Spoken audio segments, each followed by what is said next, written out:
Assalamu alaikum les auteurs de priorité. Assalamu alaikum le panel. Nous allons soit encore comme d'habitude qui c'est une émission hebdomadaire priorité. Mais aujourd'hui nous avons une discussion essentielle pour nous faire. Parce que moment bi ak situation bi mom moko demander. So gisee mané situation bi ak moment bi moko demander. Je suis vraiment au sérieux parce que il faut que nous en tant que Sénégalais ku ci nek nga jël un recul là nga joxe sa point de vue par rapport à li nga gis muy xew au niveau du Sénégal. Mom moy le procès de Ousmane Sonko. Nous avons tous été témoins de l'évolution du cas Adji Sarr Sonko depuis 2021 en 2023. Aujourd'hui, la décision de la justice est que Ousmane Sonko doit faire un procès. Maintenant, là, le fait que Ousmane Sonko ait un procès, l'an l'a entraîné ak l'an l'a indi. La décision bi génné, la réaction de la population est quelque chose à ne pas négliger. Il faut qu'on s'écoute cette nitina quand nous réagir par rapport à cette situation-là. Ousmane Sonko ci bopam, quand la nouvelle est sortie, dégg nañu ko mu def benn sortie mu expliquer wu.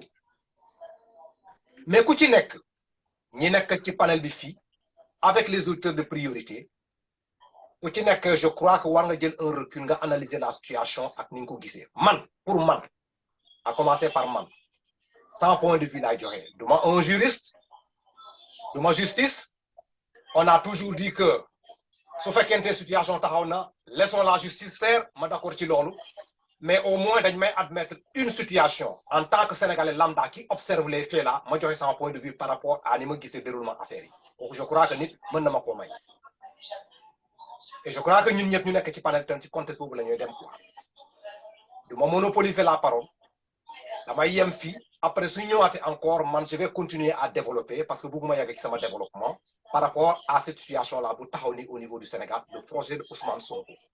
Boo xamee ne man si sama entendement personnel dama ne le procès de Ousmane Sonko est un suicide ou le procès de Ousmane Sonko c'est un suicide multidimensionnel.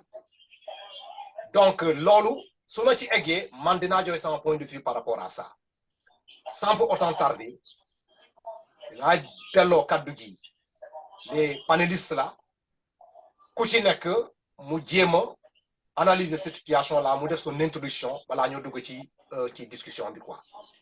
Kon nag je vais commencer d'abord par Moustapha Diop. Moustapha, situation Ousmane Sonko ngi nii on est arrivé maintenant au chemin comment dirais-je là à la croisée des chemins. Mais nag on est arrivé à quelque part quand même. Yow ci sa entendement personnel lan nga gisee situation bi quoi fu ñuy jëm. waaw asalaamaaleykum Bakary maa ngi nuyu panélistes yëpp di nuyu auditeurs ak internautes yi suivre priorité di leen sant di leen gërëm ci attention bi ñuy prêter à nos points de vue à nos analyses di nuyu bu baax ñëpp ñi ma bokkal plateau bi.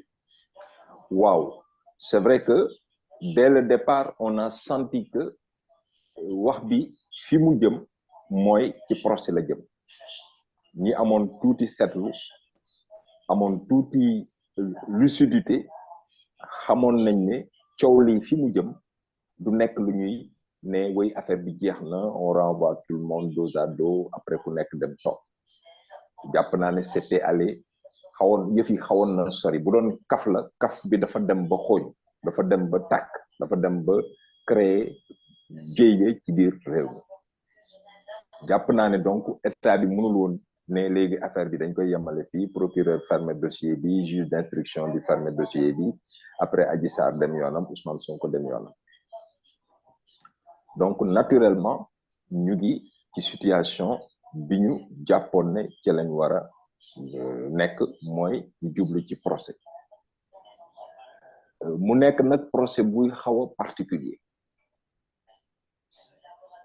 procès bu particulier la parce que sànq maa ngi doon waxtaan ak sama benn frère bu fi ñëwoon moom moo tax sax ma xaw a yéex a jël émission bi ma yéex a ñëw ci émission bi ma ne ko ñu ngi ci li tubaab di wax dilemme cornélien. daal moom loolu mooy la. loolu benn la ñaar posé nañu benn situation boo xamante ne fii la ñuy war a génnee suñu xarañteef pour génn ci gépier bi ñu nekk ñun ñëpp du Ousmane Sonko du Macky Sall du ñun ñëpp la ndaxte ñaari problématique yu complexe ñoo taxaw suñu kanam est-ce que benn dañuy nangu ne Ousmane Sonko justiciable la am na benn nit bu ko woo ci yoon mu war a dem taxaw ci yoon ñu layoo yoon atte ça c'est un principe donte ñëpp dañuy nangu ne loxo nguur gi mi ngi ci biir takk ci rip saf ci sàpp loolu kenn mënu ko weddi donc ñëpp xam nañ ne nguur gi fi mu jaaroon ak ku tudd Karim Wade jaar fa ak ku tudd Khalifa Sall fa la bëgg a jaarale Ousmane Sonko donc benn problématique baa ngoog est-ce que ku ñu woo ci justice dans une république da nga war a dem uji waaw wala déet donte am na ay menaces yu nekk ci ginnaaw wuy ji bi loolu mooy benn ñaar beneen pendant bi moo xaw compliqué mooy est-ce que comme que à partir du moment xam nañ ne loxo nguur mi ngi ci biir loxo nguur goo xamante ne tàmm na di fàdd ay adversaire am mi ngi ci biir di ko jaarale nag ci entre guillemets ci yoon fàdd boo xam ne da koy teg ci yoon parce que dina indi loi indi juge indi procureur indi nangam pour fàdd la ñëpp ne yoon la mais ñëpp xam nañ ne lii du yoon léegi ci biir loolu est-ce que dañuy jóg braqué wu ba kase réew mu nekk beneen problématique parce que soo kase réew mi di nga toog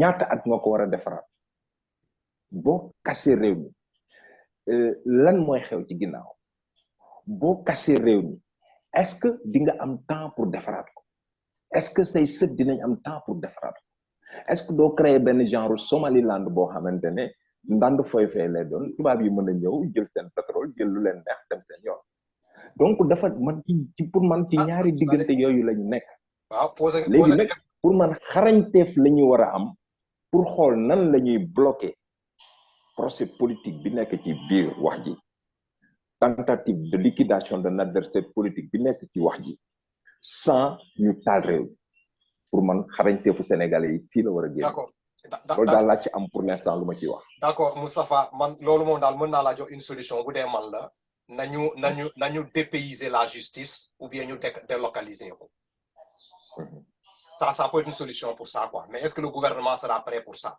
dépayser dem def la justice dans un autre pays pour ce cas pour que ñu nekk ci jàmm ou bien ñu délocaliser ko jógee ko fu mu nekk nii chambre criminelle boobu boo xamee ne foofu dañu ne abattoir la ñu yóbbu ko feneen foo xamee ne foofu moom daal au moins justice sera rendue mën na nekk solution ma jàll ci Konaté naataango yi professeur Sané professeur Moustapha et puis notre grand entraîneur sportif de football Dioba di leen nuyu tooy au passage di nuyu mbokki Sénégal ñi nekk Sénégal et c'est de la diaspora waaw mais affaire du procès Sonko bi doy na waar trop c'est-à-dire que la justice nous a floué dans cette affaire-là il nous a complètement floué li nga xam ne moo nekk l'évidence de l'évidence même je vais pas revenir quoi certificat médical les témoignages les audios ceux qui ont été entendus Sénégalais ñëpp dans leur totalité xanaa nga nekk ko xam ne nga contre Sonko de wala nga contre Pastef wala bëggoo mu falu et tu vas peut-être donner un raisonnement tout à fait le contraire mais ñëpp xam nañu kii dara amu fa ndeyu mbili bi moom ci boppam nee na Ousmane Sonko defu ko dara la locaux yéegul ci kawam voilà am na viol et ce qui a xam nga li ma gën a solo sax mooy qualification bi quoi viol avec menace d'arme affaire bi loolu la quoi alors man du ma ci sori hein. Moi je sais que c'est un projet politique depuis longtemps je me suis dit ça c'est comme ça et puis bon ben c'est un procès qu'on va mettre en place pour éliminer Sonko de l'échiquier de la présidentielle tout ça le règle parce que bu ñu naree juger sur les faits que uniquement sur les faits jarul yëpp ñu pendant 2 ans ñu traîner comme ça c'est exaspérant quoi c'est exaspérant pour un pays comme le Sénégal une gamine de rien du tout te ñu en otage matin midi soir pendant à peu près 2 ans kenn du noyyi kenn du tëdd kenn du tous les jours même aujourd'hui même avec cette affaire de le renvoyer effectivement au procès on continue toujours à parler en débat troisième candidature bi ñëw di tout ça c'est la première fois depuis que le Sénégal existe que nous nous trouvions tous dans une situation pareille Moustapha wax na ko c'est quelque chose de complètement inédit mais gis nga fi toll nii gars yi dañuy yàpp sax moi j'ai des collègues qui me disent mais attends l'histoire de procès de violation là vous en êtes encore là vous j'ai même un collègue qui m'a dit ouais mais attends cette fille là ngeen baal ma ci kàddu gi c'est fes lui non c'est le fes xam nga tubaab bi fi ñoom ils te disent les choses crûment c'est fes lui appartient elle la donne à qui il veut mais allez on avance quoi arrêtez il y a d'autres choses qui sont beaucoup plus essentielles que ça moi j'ai un collègue qui me l'a dit pas plus tard que la semaine dernière il me l'a dit mais bu ma demee wax ma loolu man Sénégalais man je ne savais même pas où me mettre un collègue direct qui me l'a dit sama bureau de fait nekk ni on passe à des mêmes bureaux Mamadou 8h30 c'est quoi cette histoire-là j'ai entendu que ça va peut-être bouger chez vous et c'est un peu honteux par rapport à nous quoi c'est-à-dire que ces politiciens-là nous ont tenus en otage mais puis cette gamine de rien du tout quoi te mu wax les suba mu wax les mu inférieur mu affirmer tout ça et nous on s'embarque là-dedans comme si on ne comprenait pas du tout ce qui se passe. Non, mais pourtant on comprend ce qu'il s'agit quoi. Mais quel est l'intérêt autour de ça? Non, quand je dis ça, il y a un intérêt particulier derrière qui est le fait de vouloir éliminer, qui est le fait de vouloir éliminer Ousmane Sonko. Point barre, affaire de règle. Je suis d'accord avec toi. Tu sais que moi ça m'étonnerait fort bien dit dans le procès pas pareil. Qu'est-ce que peine minimum on va les dissocier. Forcément il y a quelque chose qui va se passer. Non, c'est clair. Ça m'étonnerait que Moutou Yangi Degue pour que ça m'étonnerait que fort bien que Ousmane Sonko non attends non loolu kay moom daal xam nga loolu kan waxutu ko alors est-ce que dana dem ak du dem ñoom seen ak yooyu bu demulee wala mandat d'amener tout ça ça va nous rentrer dans une situation compliquée moi je me demande même est-ce que ça va pas nous rentrer dans une guerre civile parce que gis nga affaire bi c'est trop tout le monde est sous le qui-vive tout le monde est sous tension tout le monde est sous pression parce que ce gouvernement-là nous tient en otage. D'accord. Mais non seulement c'est notre faute. Non, pour répondre tout simplement par rapport à ce que tu disais. Même que dépayser. Procédé. On n'a qu'à les faire à l'étranger. Donc, c'est une solution. Non, nous avons justice. On n'a qu'à dépayser. Qu'on aille le faire dans un pays étranger. On n'a qu'à le faire dans un pays, en France ou aux États-Unis quelque part, mais pas en Afrique. Comme nous sommes incapables, effectivement, de pouvoir gérer ce type de procès-là, parce que tout simplement, on veut éliminer un candidat politiquement. Il faut arrêter. C'est pas sérieux. Ok. C'est pas sérieux. Alors, Bakary. Ouais. Salam alaikum. maa ngi leen di nuyu ku nekk ci turam ak ci santam maa ngi nuyu Moustapha maa ngi nuyu professeur maa ngi nuyu Jobas di kontaan lool di dellu ci émission priorité bi maa ngi nuyu internet di nuyu vraiment képp ku ñuy seetaan di ñu déglu quoi alors mais Bakary man dama lay wax de manière très claire et sans ambages que d'accord ma ak Moustapha d'accord ma ak professeur. Moi, je suis clair, je suis net et je suis précis sur ça. Parce que dama jàpp ne bu ñëwee ba ci procès bi dafay am bu procès bi amee il y a toujours ay possibilités d'appel bu appel waree am si une partie n'est pas contente ñu dem appel le procès de Ousmane Sonko, c'est un procès qu'il a contre une autre citoyenne à part entière du Sénégal. Une citoyenne qu'il a accusée. Et je veux dire de manière claire, après, ceux qui nous suivent vont certainement envoyer des insultes. Mais je veux dire de manière très claire que Ousmane Sonko, mon tax, bon procès bi ñu dem fa. Dans la procédure d'instruction du dossier, s'il avait coopéré, peut-être qu'il allait donner les preuves et qu'on n'aurait pas à en arriver à un procès. Il y a des principes qui nga xamantene gis nga bis biñ ko bëggé laal fi pour nek ci ñun suba di nga wiccax sa loxo. C'est le principe qui consiste à dire il y a des personnes qu'on ne doit pas juger et d'autres qu'on doit juger. Ce principe là, man quand j'écoute les gens parler, pour man lolé nit ñi di wax man d'accord mo principe bobu. Non, Mamadou xaaral ma relancer la fille. Doguma la quoi, mais dama lay relancer. Xam nga non, ok, vas-y, qu'on a terminé. Parce que dama la bëgg relancer. Non, parce que Moustapha wax na doguloo ko. Non, da nga laal benn vas-y, pose la question. Non, Bakary. Non, comme da nga rek poser sa question. Xam nga boo gisee ma dama dagale fii xam nga da nga ne kanam tuuti yow li ngay wax dafa mel ni pour man da nga nekk dans un contexte normal de l'évolution des choses. Su fekkente déglu nga Moustapha li mu wax les deux critères là yu mu teg fii lu tax ce dossier là devient un dossier problématique. Et le dossier est tellement politique que affaire politique moo koy régler. Xam nga les gens pour man gars yi ni ñu gisee ce truc là si tu te limites dans la justice seulement là je suis entièrement d'accord avec yow ni nga koy raisonner. Mais tu vas dans ce sens là nga bëgg a le prendre Adji Sarr là sur la justice là la droite de la justice là c'est parce que tout simplement tu vas au four. C'est ça le problème. Un dossier politique là ça ne se règle pas dans la logique de justice. Ça se règle dans la logique de politique. C'est-à-dire des rapports de force. Maintenant là ko gisee. C'est uniquement ça. Mais yo li nga wax du début à la fin, c'est une vérité. Ousmane Sonko n'est pas au-dessus de la loi et il ne pourra jamais être au-dessus de la loi.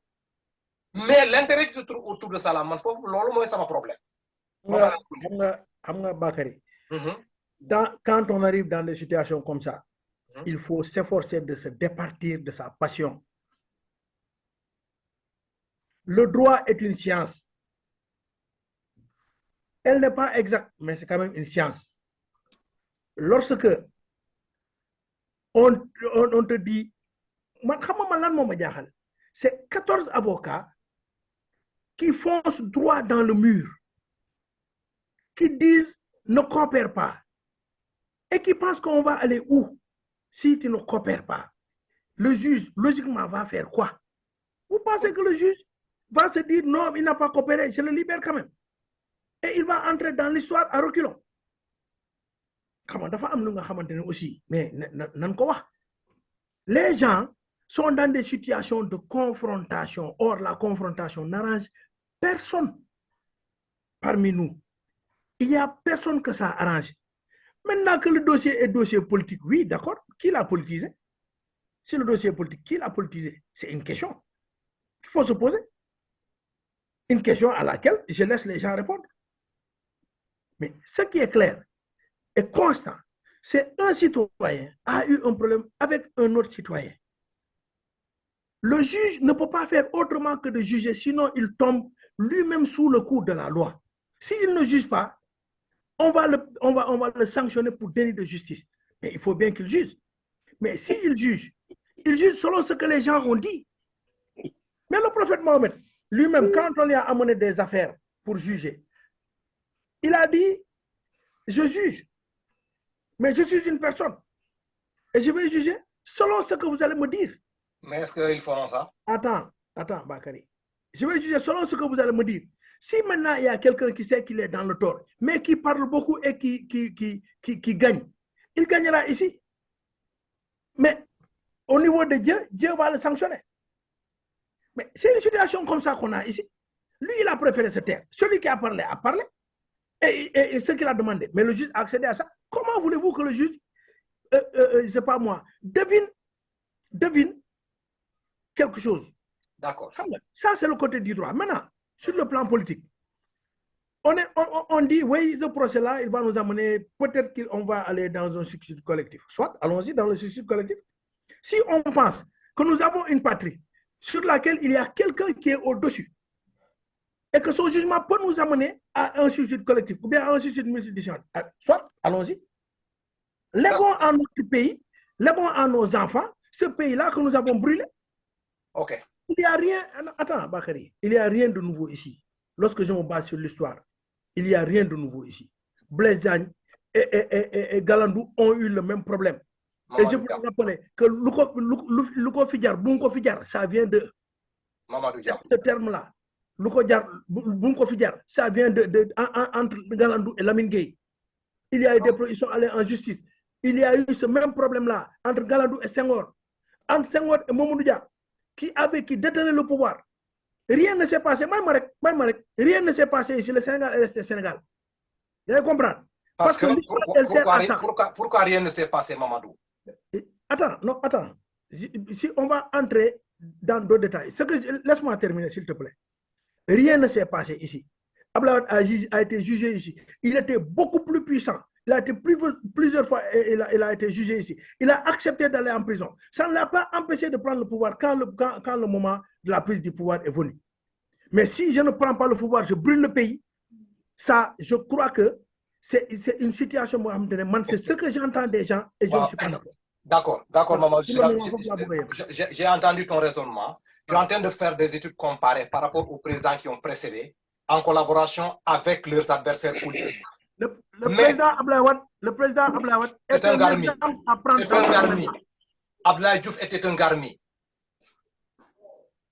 C'est ça quoi. C'est-à-dire, quel que soit ce que tu peux dire d'Abdoulaye ou Abdou Diouf, il n'a jamais cherché à éliminer un adversaire politique dans la scène politique. Oui, ça c'est maintenant qu'on le dit, Bakary. Pourquoi c'est maintenant qu'on le dit? On le dit. Combien de troubles Abdoulaye Wade a créé? J'ai quand même participé aux 10 dernières années politiques d'Abdou Diouf. Il n'y a pas quelque chose qu'on n'a pas dit. Il n'y a pas quelque chose. Non, prends l'exemple d'Abdoulaye Wade, qui était un farouche, opposant d'Abdoulaye Diouf. Mais pour Abdoulaye Wade Bakary, je te rappelle, il y a eu les armes libyennes ici. Jusqu'à présent, on n'a pas ça. Non. Est-ce que Abdou Diouf a cherché à éliminer un adversaire politique, lui retirer ses droits civils au niveau du Sénégal? Jamais au plus grand, jamais. Bakary, moi, ce que je veux dire, c'est qu'il faut que nous tous, chacun d'entre nous, des 17 millions de Sénégalais que nous sommes, sachions que le pays-là est au-dessus de nous.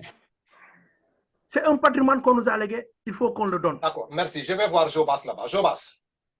Je vais commencer là où il a terminé. Ouais. Vraiment, menteur, tu m'excuses, quoi. Il y a un beaucoup d'intellectuels qui ont me décevoir. Terriblement, je le dis. Non, grave, moi le décevoir, il y a un problème. Non, am na problème. naa wax li may wax rek. am na conviction rek. am na problème ak jàng bi nga jàng. Ah mais man naa wax leen rek sama conviction. J'avais un ami qui avait dit à un ancien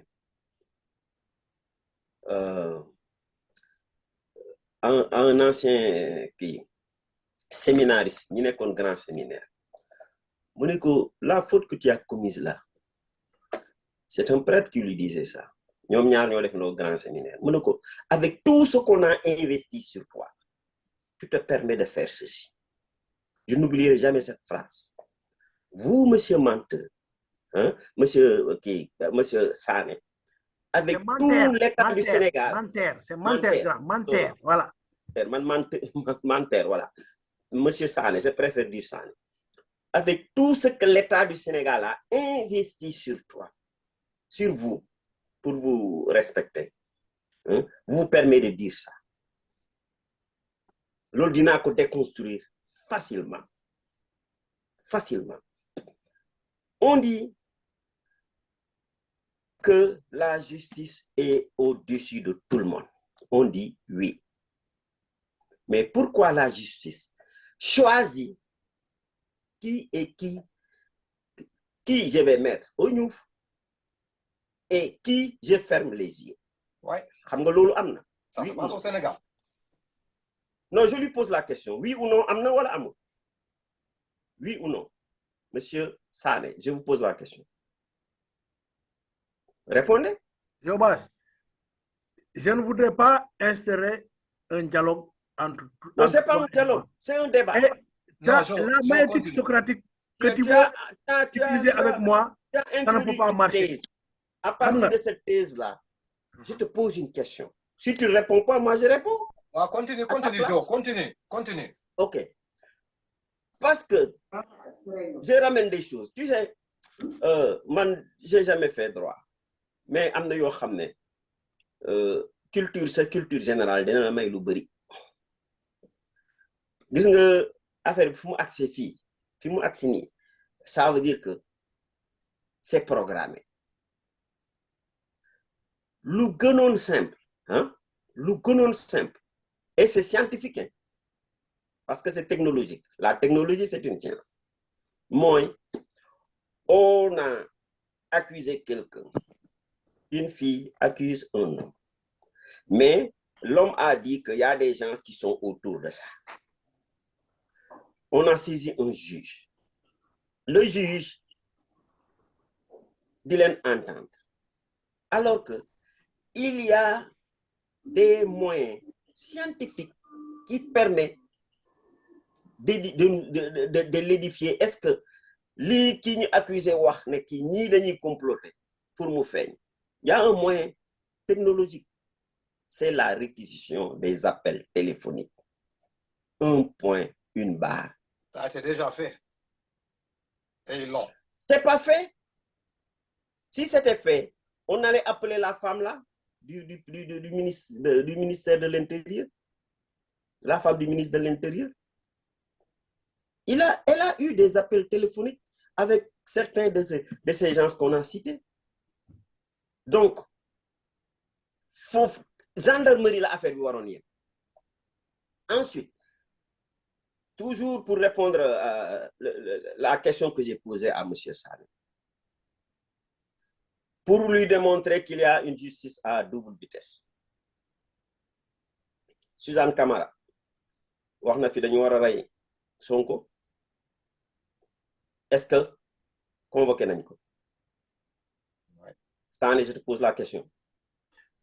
Jo. Oui. Je vais te répondre cette fois. Non, waxal oui ou non rek. Non. Oui ou non? Suzanne, est-ce que convoqué nañ ko? Bon, donc je ne réponds pas. Jo, continue. Tu ne peux pas commander ma réponse. Tu ne peux pas commander ma réponse. Non, Jo, demal. En plein hémicycle, néna dañu ku nara empêcher li ak li dañu wara génné jaasi ray leen. Le griot la Samb néna président bul tit bul dara fi ku fi ñew dañ lay ray yob sanni le géej jën yi lekk la. Rien du tout ne s'est passé. Ils sont là, ils sont libres comme une carpe dans la mer. Tu vois. Ensuite, Monsieur Diop, vous avez dit, est-ce que Ousmane Sonko est un justiciable? J'ai dit oui. Moi, j'ai dit oui. Parce que les intellectuels là, on a investi sur vous, mais vous nous décevez. Je dis oui. Je le reconnais. Mais, j'ai dit oui. Il est justiciable parce que on l'a radié de son poste comme haut fonctionnaire. Est-ce que ce n'est pas la justice? Non, c'est l'administration. Il est justiciable. Il est justiciable. On l'a radié. Mais c'est l'administration, ce n'est pas la justice. Mais l'administration, c'est des règles, la justice, c'est les règles. C'est les règles. Règles. Il a saisi la justice n'a pas encore répondu. Jusqu'à maintenant. Ce qui n'est pas normal. Ce qui n'est pas normal. Appel. Donc, ça veut dire qu'il est justiciable. Je réponds à la question de M. Diop. Ensuite, pour avancer. Ça ne s'est pas passé comme ça. Pour avancer. C'est un justiciable, ça démontre qu'il est justiciable. Pour avancer, le choix des juges, encore, je vous pointe le doigt, vous les intellectuels, vous n'en parlez pas. alors que c'est un truc très sensible.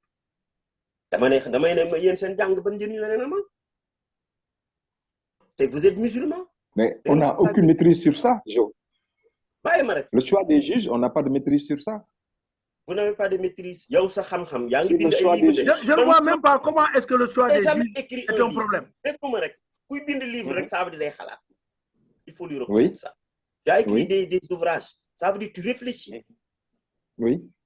Et tu as la patience. Jo, non, mais non, il faut nous tourner mais quand tu prends ton temps là, c'est le temps qui coule quoi. Monsieur Sané, il prend son temps.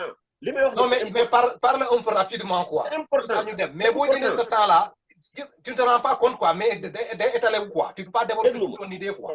Je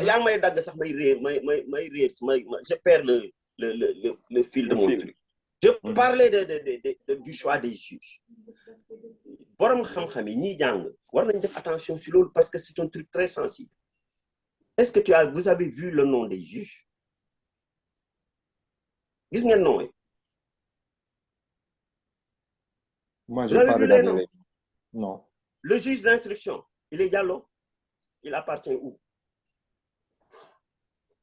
Mais si tu poses la question comme ça, Doudouka, il appartient où? Il appartient à quel Non, mais parce que ça va dans tous les sens. Moi, mon épouse, moi, est une Diallo. Hein? D'accord. Mon épouse, moi, est une Diallo. Voilà, d'accord. Voilà. Après, garde ton truc là, quoi. Il y a le juge, le gars si c'est ça s'avère juste, le gars qu'on a choisi pour le procès, c'est un si. Ça veut dire quoi? Comme l'ancien maire de Ziguinchor. Ok. C'est un si. Mais tout couleur. Voilà. Non, au Sénégal, voilà la nouvelle mode de politique qu'il y a au Sénégal. On détermine la position de l'individu par son nom. On est en train d'aller direct dans le mur comme ça. Ok, d'accord. Mamadou Maïma, Jo Maïma. Voilà, vous voyez combien de fois le problème de Ousmane Sonko et de Adji Sarr est dangereux. Et que moi, j'ai écouté un jeune là à TFM là, Boubandour. Amna ben affaire boumoua. Si on ne fait pas attention au problème de Adji Sarr là, affaire ethnicisme bobu bi ngeen di sentir ni ngeen ñu wax fi dana ñëw taxaw parce que les gens sont dos au mur. Ça a commencé. Mais il faut très faire attention. Pourquoi? À cause de problème de fesses. Le problème qui se pose là au niveau de Adji Sarr là, soit un sérieux, nous jël un recul là en tant que Sénégalais, nous analyser. Toute situation, toute personne qui suit l'évolution des choses là, au Sénégal, le plus grand problème, on a un régime super, hyper présidentiable. C'est un danger. On a une justice qui a à double vitesse. C'est un danger. Ces pouvoirs à outrance là, je crois que le Sénégal, il faut avoir un recul. Nous avons des assises pour essayer de partager et équilibrer ces pouvoirs là au Sénégal pour nous avancer. Le Sénégal, c'est ce là.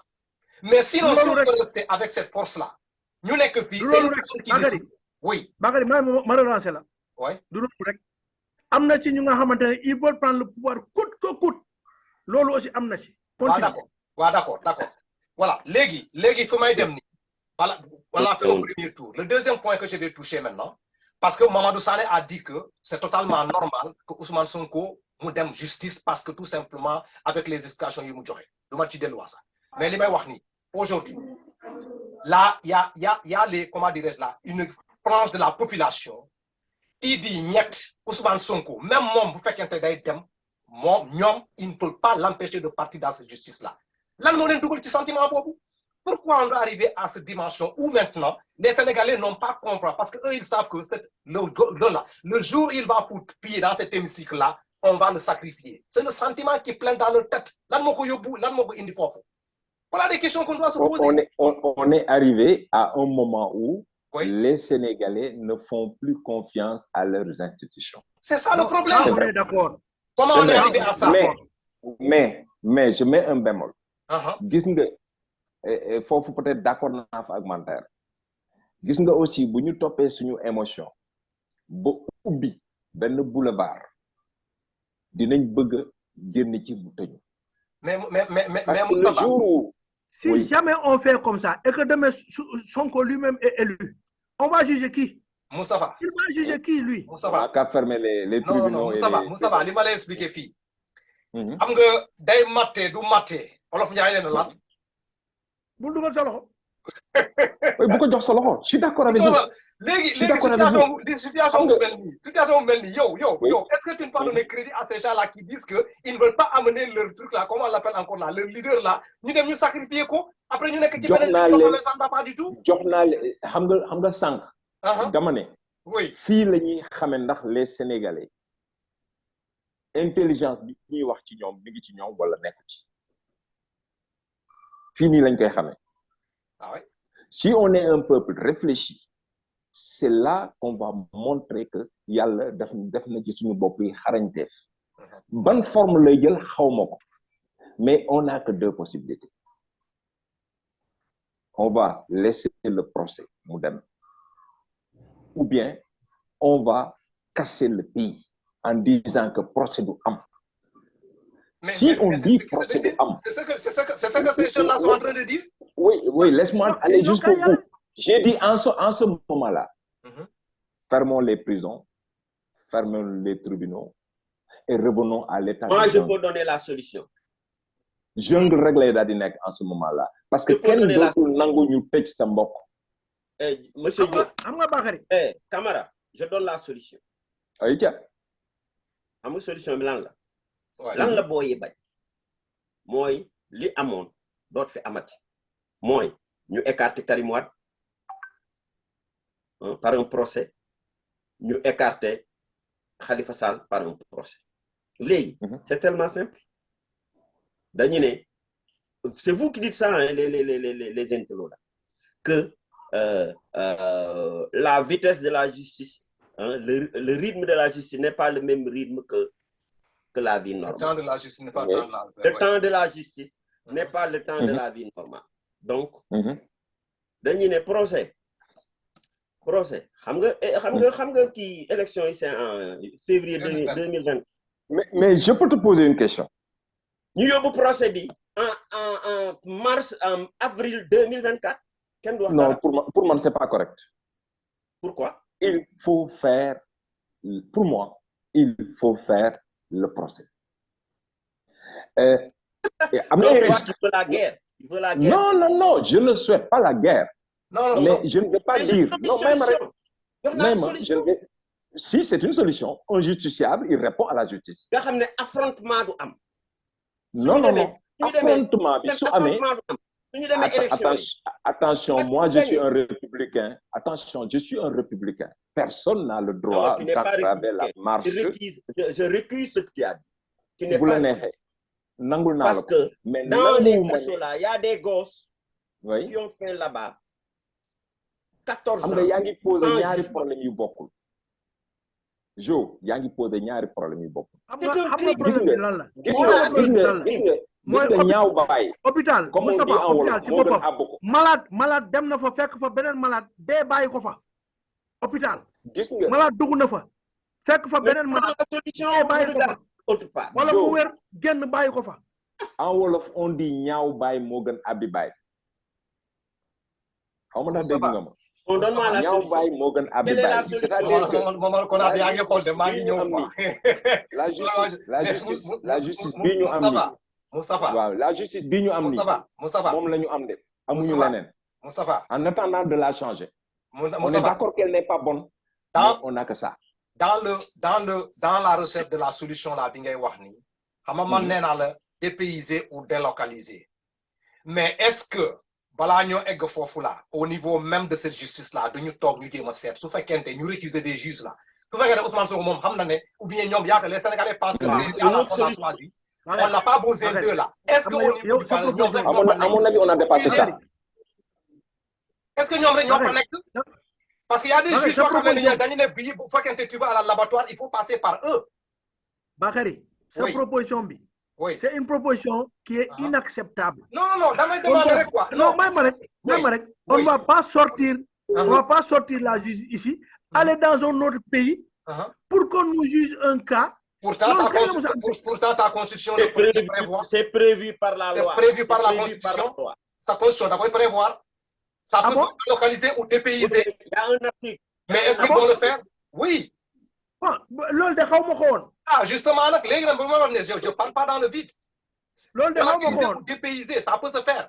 Mais est-ce que l'État c'est présent bon que kon yow ak Jobas c'est bon que ngeen wax ñu ban article.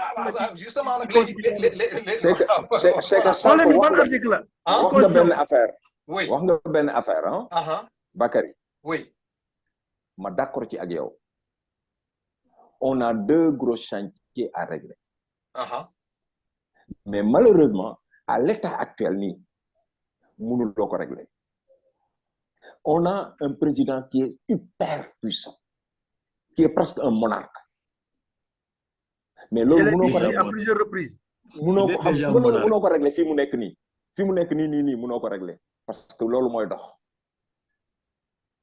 deuxième problème, on a une justice boo xamante ne président moo koy pousse moo koy arrêté malheureusement loolu mënuloo ci dara léegi la nga mën a def et c'est pourquoi je dis aux gens on a 2 batailles. Oui, effectivement. bu ñu xeexee ba changer de régime en 2024 dina def beneen bataille bu ñu war a régler dès recherche xam nga mooy ban mooy fexe ba président bay toog mu tudd Ousmane Sonko mu tudd Makhoudia mu tudd Bakary mu tudd Manter ñu ne ko nag doo fi duñ la may nga yekk sa nak léegi ngay changer système judiciaire amul xaar ba suba amul xaar ba ginnaaw suba dootuñu la may nga yore benn affaire boo xam ne da ngay yore sa yat di dóor kum neex nga làq kum neex nga dóor mais tant que loolu amul ñaaw moo tax sànq ma ne la wolof day wax ñaaw baay moo gën abiko actuellement baay bu ñaaw bii ñuy bañ moom lañ am moo fi nekk ma jaar ci Mamadou. duñu am bi baay de duñu am bi baay. Mamadou lan nga xalaat. Non, le débat est très animé. Franchement, le débat est très, très animé. Mais tout ça, c'est parce que l'état de droit n'existe pas au Sénégal. Le débat est bien l'état de droit n'existe pas. Encore moins la démocratie. Et je vais te dire, qu'est-ce que le fonctionnement est mené? Ça veut dire que cette démocratie représentative-là, elle a ses limites au Sénégal. Moi, comme Moustapha Waché, on a un président qui fait on a un président monarque. Mais oui, c'est si simple que ça. Il n'y a pas de séparation des pouvoirs au Sénégal entre le pouvoir judiciaire et le pouvoir exécutif. C'est le pouvoir exécutif qui fait ce qu'il veut du pouvoir judiciaire. Les magistrats, ils ont quelque part des intérêts par-ci, par-là. Pour ça, je m'en fous. Ce n'est pas ça le souci. Ça dit qu'ils ont prêté serment avant de prendre leur fonction. C'est ça surtout. Je pense qu'il faudrait une réforme en profondeur. Il faut qu'il réforme en profondeur notre justice là. Mais comme le système américain, les procureurs de la République sont élus par le peuple. Voilà. C'est si simple que ça. À partir du moment où notre démocratie représentative à ces lignes, il va falloir qu'à un moment donné, que nous réfléchissions sur la façon dont nous voulons qu'effectivement, que ça soit le pouvoir judiciaire, le pouvoir exécutif et le pouvoir législatif. Le pouvoir législatif, bon, voilà. Mais au niveau du pouvoir législatif et du pouvoir exécutif, il y a un réel problème. Il y a quelqu'un qui disait dans les réseaux sociaux, en disant, c'est qui disait ça, c'est un gars de chez Alpha, qui disait, le juge d'instruction Maham, il fait état de son truc au procureur de la République, le procureur fait état effectivement de son truc là au ministre de la Justice, le ministre de la Justice va s'en référer au président, le deuxième mot vient au président, si le président dit on va au procès, on va aller au procès. Ça, mais vous pouvez ça, est-ce que vous là, dans le panel là, vous trouvez ça normal? Non. Qu'à un moment donné, le président, comme le taux du pouvoir, qu'est-ce que le comportement des Sénégalais là? C'est ce que le pouvoir les renvoie. Hein? Les gars, ils sont agressifs, ils sont sous les nerfs, ils ne savent plus quoi faire, mais c'est ce que le pouvoir les renvoie. Mais un pouvoir d'être. Nous avons certes un président, mais nous n'avons pas un chef d'État.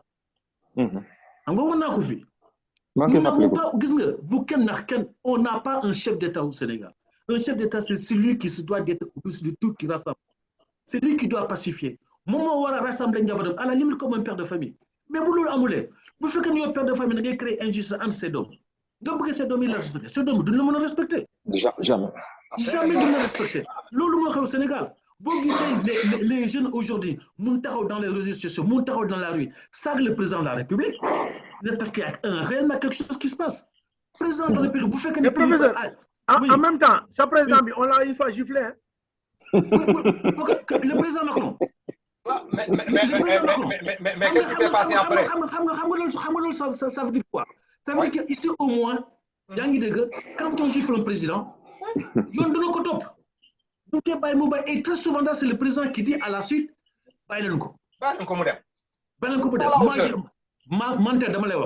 moi, j'ai été élu dans ma commune pendant 20 ans. 20 ans. Il y a des moments où, effectivement, avec les maires, on fait ce qu'on appelle le diagnostic en marchant. Mais des fois, tu vois des mecs qui insultent le maire. Le maire, il ne bronche même pas. Moi, la première fois qu'on a insulté le maire de ma voix, je me suis dit, mais monsieur le maire, vous ne réagissez pas. C'est ça qu'il m'a dit.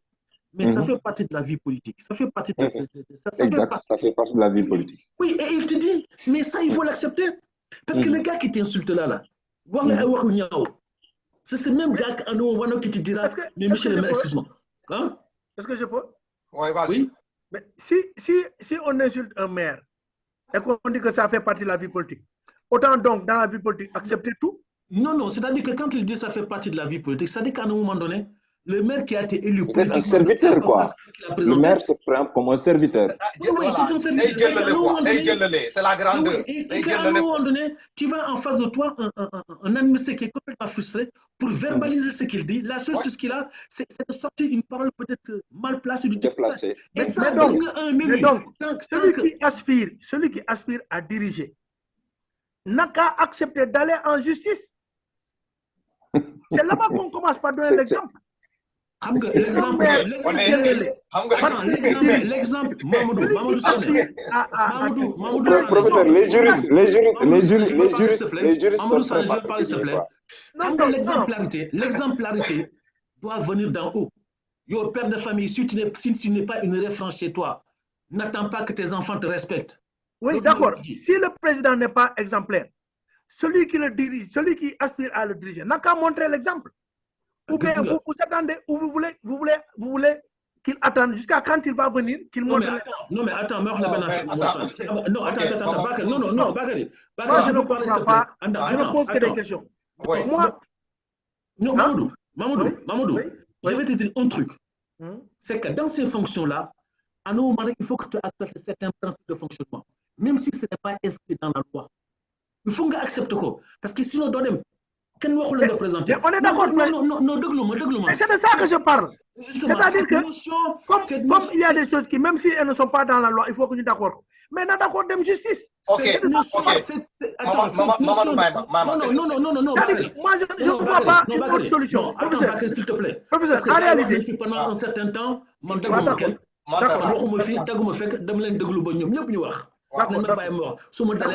Pardon. Non, il n'y a pas de souci. Des fois, le débat il est comme ça, c'est un peu passionné. Mais quand même, pas le moment. Mais quand tu vas devant la justice, alors que tu sais que toi-même, tu ne fais pas confiance à cette justice-là, eu égard de ce sont des choses, 2 cas se sont passés à l'évidence bien avant.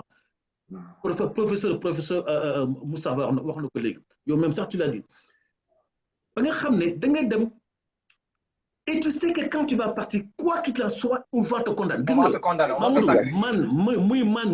Moustapha, on sait très bien que Sonko, vous devez devant, quel que soit ce qu'on peut dire, il sera tout le temps, il sera condamné. Sur quelle base? Sur quelle base? Sur la base de non, mais Manter, sur les mêmes bases que Karim et Khalifa. Comprendre quoi? Tu vois, ça c'est... On n'est pas dans le même cas? Non, mais attends, Manter, tu fais semblant de ne pas. Manter, tu fais semblant de ne pas. Avec tout ce qui s'est passé, toi tu penses Ousmane Sonko, vous devez à la justice aujourd'hui. Posons la question à Moustapha qui effectivement est. Comme les 2 cas, il sera condamné. Comment quelque chose, ça c'est clair. Karim Wade a été disculpé de Lincoln Digne, tout simplement parce qu'on voulait l'éliminer. Mais c'est une affaire de dingue dans le pays. Nga bëgg nak yow ki nga xamné mo la jité nga bëgg def confiance nga xamné juge nga xamné c'est lui qui manipule les juges.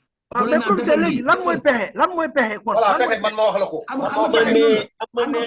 nga Moustapha moy délocaliser le procès quoi. Manter xam nga pexé bi lan la Manter. Après les élections. Manter xam nga loolu moom mënul nekk. Manter xam nga pexé bi lan la. mënul nekk. Vous procès où ça? On amène ça au Niger. 2024. On amène ça au Tchad. Non. Avril 2024 à Dakar. Ah, d'accord. Pourquoi avril? Ok. Mais on n'a même pas officiel à la date du procès. Le temps de la justice n'est pas le temps de la vie normale. Okay, et c'est la raison pour laquelle la justice peut aller vite comme elle peut. On le fait lent. Moi, je propose une troisième solution. Moi, je propose une troisième solution. Laquelle? Gis nga xam nga le Sénégal am na loo xamee ne yàlla da ko ñoo baaxee. Les lois là que nous sommes en train d'utiliser au Sénégal là, ce sont des choses yoo xamee ne copiées de la France quoi. Mais am na des moments yoo xamee ne suñu réalité en tant que Sénégalais war nañu ko jiital sur devant ces situations de cette nature là boo xam ne dina mën a indi ay jiixi jaaxa ci dëkk ba. La médiation sociale là bi ngay gis nii les autorités religieuses là et tout ce qui s'ensuit là dañu am benn part de responsabilité. Vous m'avez dit l'exemple de 2021 là, ce qui s'est passé là. Quand le truc là quoi, la justice là, l'État là ne peut rien faire par rapport aux manifestations. Pas de recours le Niger pour régler les problèmes, Moustapha. Religieux, gis nga ce recours là, au moins on a quelque chose avec nous. Ngir yalla su fekkente tension dina wara egg ci dimension bi. Ces deux protagonistes là nañ leen indi ci benn jàkku bien ci benn juma ñu toog ñu waxtaane dëkk bi jàmmane ñooy ñu mën a avancer c'est sénégalais mais ku ci nekk boo ne da ngay topp dans ton truc là nga ne da ngay bandeler faire là dinañ dem on retournera sur les mêmes situations et ça n'arrange personne. Ah, d'accord, après on ferme les tribunaux et les prisons, il n'y a pas de problème. On ferme, on casse tout et on reprend tout comme nous les institutions là on perd de nouvelles rôles là pour essayer de voir comment le pays doit diriger. Non, tout le côté juridique et tout le côté... On ferme même l'école nationale de la magistrature. Non, Mamadou. Gis nga pour défendre Sénégal là pour mu tollu ni wax nañu ko fi. Le régime est trop présent. La justice là a des problèmes. Il faut qu'il y ait des assises pour ça. Il faut ñu toj quelque part pour défendre. Loolu mënuñ ko bañ. Donc loolu su fekkente cas bi le moom mooy tax mu nekk. Moi j'ai une proposition. Il faut une réforme en profondeur de la justice. Moi j'ai ma position. Oui. Ma position, c'est quoi? C'est que Sonko n'a qu'à accepter d'aller en jugement. Pour se sacrifier. Ma maman. Ah non, donc oui. Il a de bons avocats aussi. Il est acquitté parce qu'il a montré les preuves. Ou alors, il est condamné parce que le juge est convaincu comme tel. De toute façon, une chose est claire. C'est que dans les deux cas, si lui, il veut montrer sa grandeur pour être président, il faut qu'il accepte de se sacrifier pour le pays. C'est ça. Toi, tu veux, à cet état bien précis là, nous demain, nous Sonko est condamné. Tu reviens encore sur ce plan. S'il a fauté, quand même, il doit être condamné. Maintenant, attention, Bakary, s'il a fauté, il doit être condamné. Si le juge. Maintenant, s'il s'en va là-bas et il est condamné, maintenant, vous voulez que les Sénégalais croient les bras encore si le juge. Mais il va y avoir, s'il est condamné, s'il est condamné, il va y avoir un autre président qui va venir. Pas comme Macky Sall, il n'est même pas candidat, il ne peut pas être candidat. Mamadou. Bakary, il faut le savoir. Un autre président va venir. Et si un autre président vient, je dis, on va essayer de voir tout ça. Je reviendrai sur ta question là, quoi. Jobas, un peu vite, quoi. Tu sais. Mais attends, Bakary, Mamadou Karal, Joba. Oui. On doit cesser cette gymnastique littéraire là. On doit cesser ça. Soyons beaucoup plus techniques. On fait trop de gymnastique littéraire. Nous, on est formés en littéraire. S'il s'agissait, mais on parle de droit, s'il s'agissait de lire le droit, c'est la littérature. S'il s'agissait de lire le droit, hein, procès, nous avons sax ba di wax procès. Nous actifions ba di wax procès. Parce que, dañu ne dafa am charge ak décharge. Décharge yi ñu ëpp fuuf charge yi. Non, je ne suis pas d'accord. Tu es libre de ne pas être d'accord. Voilà. Yow wax ma benn charge. Man ma wax la téeméeri décharge. Le gendarme. Non, on va entrer dans des détails. On va entrer dans les détails. Détails. Mais pourquoi aller au procès? C'est des détails aussi. Non, Bakary, est-ce que c'est ça l'objet de notre discussion? Qu'on parle du gendarme, qu'on parle des prélèvements, qu'on parle de Pourquoi ce aller on va au finir quand? procès? Il y a un préalable. Il y a un préalable. Oui ou non? Il y a un préalable. Gendarme, décharge. L'assistante masseuse, décharge. Hein? La propriétaire de l'institution, décharge. Le mari de la propriétaire de l'institution, décharge. Les audios fuités, décharge. Hein? Les mensonges de la fille, décharge. Une voiture qui circule la nuit du couvre-feu, appartenant à une ponte de la République, décharge. Celui qui conduisait. D'accord que tout ça, c'est le juge qui doit le régler.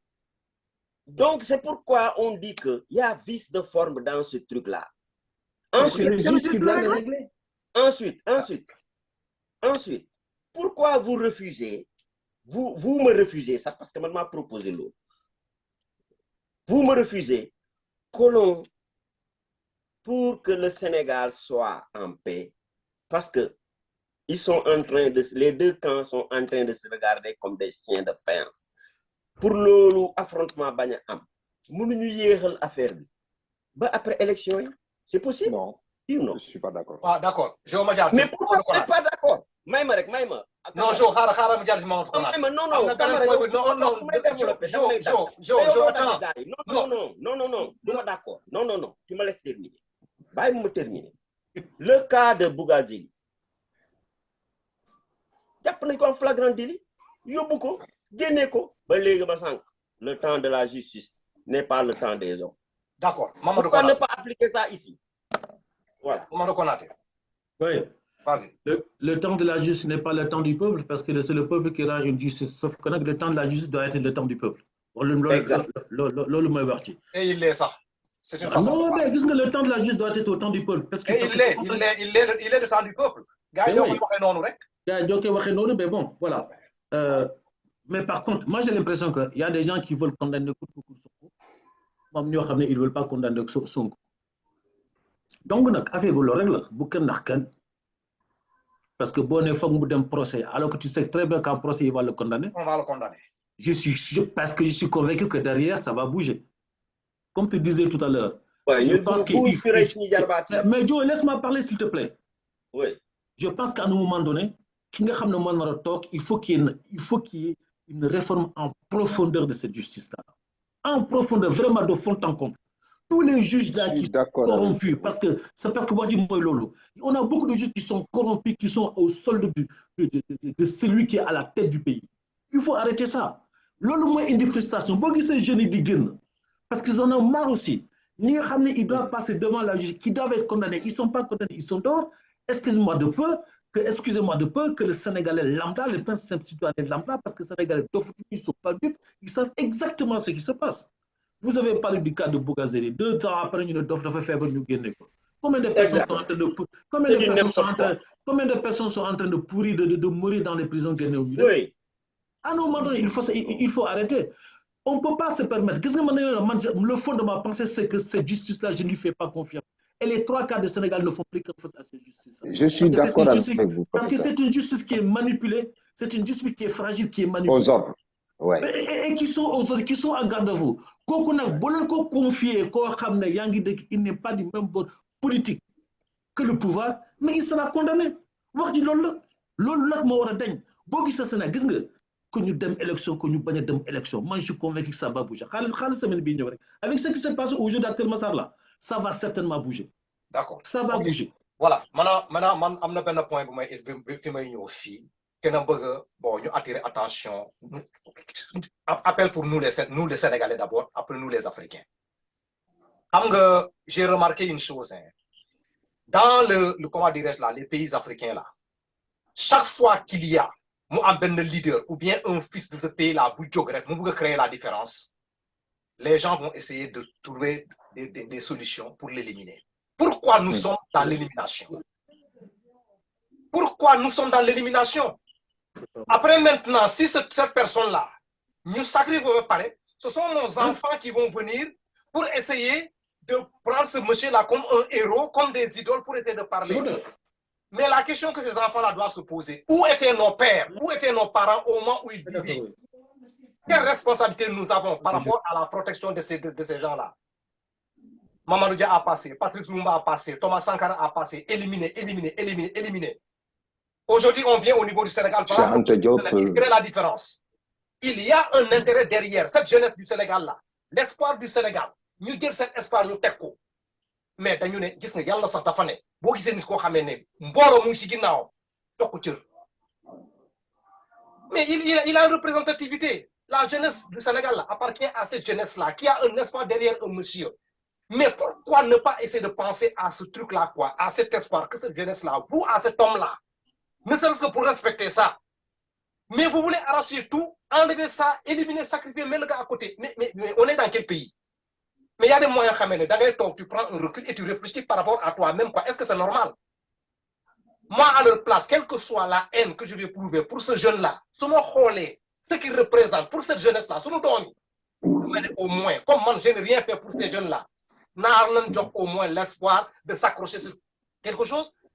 Et le combat d'Ousmane Sonko, si on dit qu'il ne va pas à la justice là, ne pensez pas qu'on est en train d'inciter les gens là pour ne pas... Non. La jeunesse a pris la décision de régler son problème. Notre jeunesse, vous n'allez pas nous sacrifier et sacrifier notre destin. La loi, c'est nous. C'est ce qui est en train de se prouver. Et maintenant, on va rester dans les théories pour dire que oui, il faut aller suivre la justice là, il faut faire ça, la justice. C'est pas ça. Le problème d'Ousmane Sonko là, pour qui veut l'entendre, c'est une jeunesse qui est branchée derrière ce jeune-là et on a vu les commentaires aujourd'hui. Il faut dire arrêter cette situation-là. Puis, qu'est-ce que derrière ce dossier du début à la fin? Je prends mes responsabilités et je le dis. On a bouffé quand nous devons sacrifier soit nous réco ou bien nous tête pas intérêt à mon Sénégal. Mais c'est un tout petit peu. Diop. Oui. Je vais vous dire tous. Moi, je pars des faits. J'ai regardé le début du meeting, avant le début du meeting, Sonko Digno. Les faits parlent. Sonko Digno. La foule était tellement excitée. C'était un bombe social. Sa garde procès était débordée. Et tu sais qui est venu à la rescousse? C'est la gendarmerie. Gendarme, nous, presque ça dañu génné sécurité au Sonko. Ma dégg ben agent sécurité au Sonko di né non on peut on peut gérer ça. Gendarme ça fallait. Ils ont dégagé pour le sécuriser. Ouais. C'est pas fortuit. C'est pas quelque chose de gratuit. Nekul lu ndaw de. Dama len di ñaan ngeen tek sen baram fofu. Vous allez voir dans cette semaine ce qui va se passer. Maman, tu as mute là. Tu as muté. Joe. Joe, le vent a tourné. Bon, Hamel Toubab nous fonctionner. Bon, Hamel Toubab nous fonctionner. Et tu sais que le vent a tourné. Man, alors l'autre. Man, mi nek sen bi de xam di liggéey ñom dans la fonction publique. Xam ni ñuy fonctionner. Je te dis que le vent a tourné.